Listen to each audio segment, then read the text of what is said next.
तो जब lockdown first time लगा था, at that time I was in Delhi with my sister and बाकी मेरी फैमिली गाँव में थी। लॉकडाउन की वजह से हम दोनों दिल्ली में अकेले ही फंस गए थे। That was our first time when we leave alone without our family.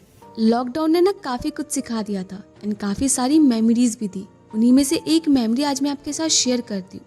सो जैसा कि मैंने आपको पहले ही कहा कि हम दोनों अकेले थे, तो हमारे बिल्डिंग के नीचे ना काफ़ी सारे डॉग रोज आते थे। लॉकडाउन में जब लोगों को भी खाने को नसीब नहीं हो रहा था, तो सोचिए उन बेजुबान जानवरों की क्या हालत होगी। मैं एंड मेरी दी हम दोनों रोज़ 2-3 रोटी ना डॉग्स के लिए नीचे गली में रख के आते थे।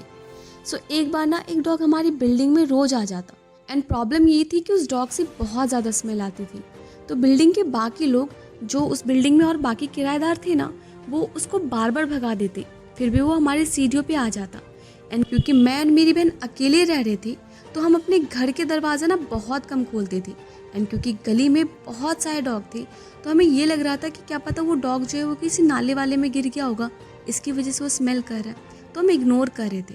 बट एक दिन वो रात तक वहीं सीढ़ियों पे बैठा रहा। तो मेरी बहन ने ना दरवाज़ा खोल के देखा, तो डर सी गई एंड अंदर आके मुझे बोला कि एक बार तू ना जाके उस डॉग को देख क्या।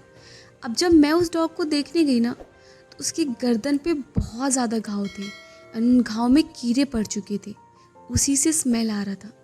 बेचारा इतनी ज़्यादा तकलीफ़ में था कि उसकी तकलीफ़ को ना मैं शब्दों में बयान नहीं कर सकती। एंड पता है क्या, वो मेरी तरफ देख रहा था जैसे उसको मालूम हो कि हम शायद उसकी मदद कर सकते हैं। पता है उस टाइम रात के 2 बज रहे थे जब हमने उसे देखा था। उस टाइम हमने हॉस्पिटल कॉल किया तो किसी ने कॉल नहीं उठाया।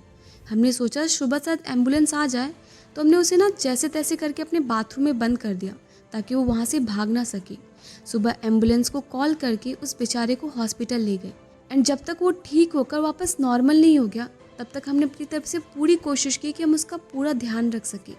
एंड 1 मंथ बाद जब वो बिल्कुल नॉर्मल होकर गली में वापस आ गया, ट्रस्ट मी, वो खुशी शब्दों में बयां करना बहुत ही मुश्किल है।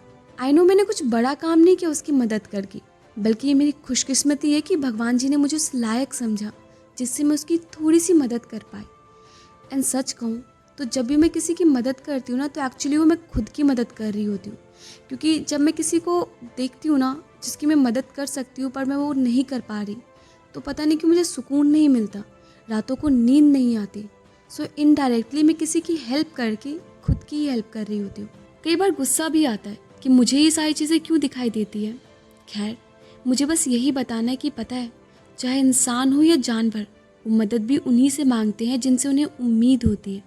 तो जब भी आपको मौका मिले किसी की थोड़ी सी भी मदद करने का, तो कर दिया करो, ये सोचकर कि भगवान जी हर जगह खुद नहीं आ सकते।